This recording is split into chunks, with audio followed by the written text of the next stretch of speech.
Hello everyone, and welcome to Who Created It and How. Today we're embarking on an incredible journey back in time, thousands of years before skyscrapers, subways, and even writing. We're going to explore one of the most significant revolutions in human history, the birth of the very first city. How did we go from small, scattered groups of hunter-gatherers to bustling urban centers? What did that first city even look like? Stick around, because the story is more amazing than you might think. For most of our existence, humans lived a nomadic lifestyle. Our ancestors moved with the seasons, following herds of animals and gathering plants. They lived in small, tight-knit family groups. Their world was vast, but their communities were tiny. Everything they owned they could carry. Life was about survival day in and day out. But then, something extraordinary happened. A shift so profound, it would change the course of humanity forever. This was the agricultural revolution. Around 12,000 years ago, in a region we now call the Fertile Crescent in the Middle East, people made a groundbreaking discovery. They figured out how to plant seeds and cultivate crops. For the first time, they could produce their own food instead of just finding it. This seems simple to us now, but it was a game changer. It meant they no longer had to roam constantly. They could settle down in one place. With farming came a surplus of food. For the first time in history, a small group of farmers could produce enough food to feed many people. This surplus was the key ingredient for building a city. It freed up other people to do different jobs. You no longer had to be a farmer or a hunter to survive. You could be a potter, a weaver, a builder, or a priest. This is what we call the specialization of labor, and it's the bedrock of any complex society. As these agricultural villages grew, they became more organized. People started building more permanent homes out of mud brick. They developed new technologies like pottery to store their surplus grain and water, and tools to make farming more efficient. They started living closer together, sharing resources and defending their settlements from outsiders. These weren't cities yet, but they were the crucial stepping stones. They were proto-cities, the seeds from which the first true urban centers would sprout. So, where and what was the very first city? While historians debate the exact definition of a city, many point to a place in ancient Mesopotamia, in modern-day Iraq. This region between the Tigris and Euphrates rivers was incredibly fertile, earning it the name the Cradle of Civilization. And in this cradle, a city named Eridu was born around 5400 BC. Eridu is considered by many archaeologists to be the world's oldest city. According to ancient Sumerian myths, it was the very first city created on Earth, the place where kingship descended from heaven, and the archaeological evidence is just as compelling. Excavations at Eridu have uncovered a sequence of temples built one on top of the other over centuries.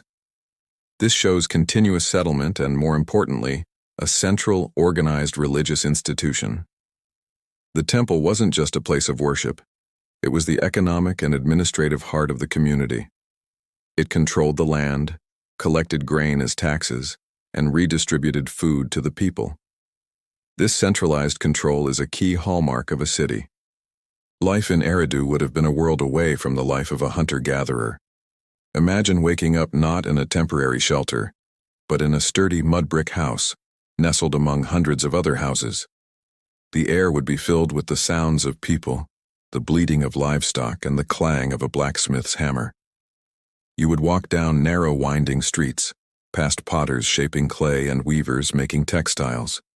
You'd see farmers heading out to the irrigated fields that surrounded the city, the fields that were the lifeblood of this new way of living. At the center of it all, rising above the flat-roofed houses, would be the temple, a constant reminder of the gods and the social order that governed your life. But Eridu was just the beginning. Following its lead, other cities began to emerge across Mesopotamia, cities like Uruk, Ur, and Lagash. Uruk, in particular, became a true metropolis. By around 3100 BC, it was likely the largest city in the world, with a population estimated between 50,000 and 80,000 people. To put that in perspective, that's more people than lived in London in the 14th century. Uruk was a massive, walled city covering over 2 square miles, dominated by 2 enormous temple complexes. It was in a city like Uruk that we see all the defining features of urban life come together. Monumental architecture, a complex social hierarchy with priests and kings at the top, a specialized economy, and, crucially, the invention of writing. The sheer complexity of managing a city of this size, tracking grain, recording laws, administering labor, required a new tool. That tool was cuneiform, one of the world's first writing systems, developed by the Sumerians to keep records on clay tablets. The birth of the city and the birth of writing are deeply intertwined. One created the need for the other. Living in these first cities brought incredible advantages.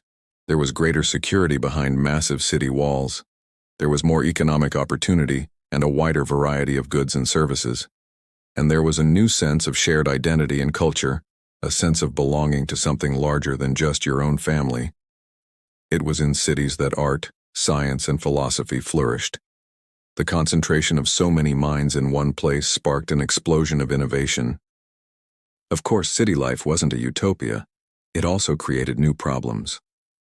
With so many people living in close quarters, sanitation and disease became major issues. Social inequality became much more pronounced. There was a clear and often rigid division between the rich elite and the poor laborers. Cities also led to organized warfare on a scale never seen before, as different city-states competed for land, water, and resources. These are challenges that cities still face today.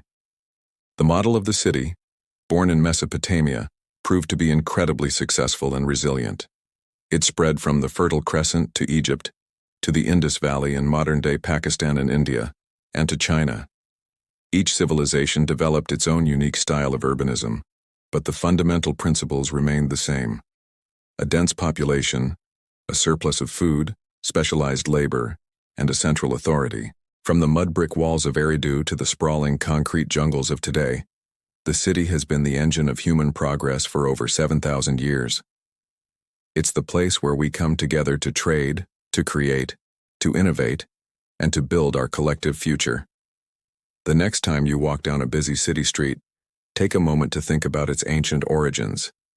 Think about those first farmers who dared to settle down, the priests who organized society from the first temples, and the scribes who made the first marks on clay. It was their courage and ingenuity that laid the foundations for the world we live in today. They didn't just build walls and houses. They built a new way of being human. Thank you so much for joining us on this journey back to the dawn of civilization. What part of this story did you find most fascinating? Let me know in the comments below.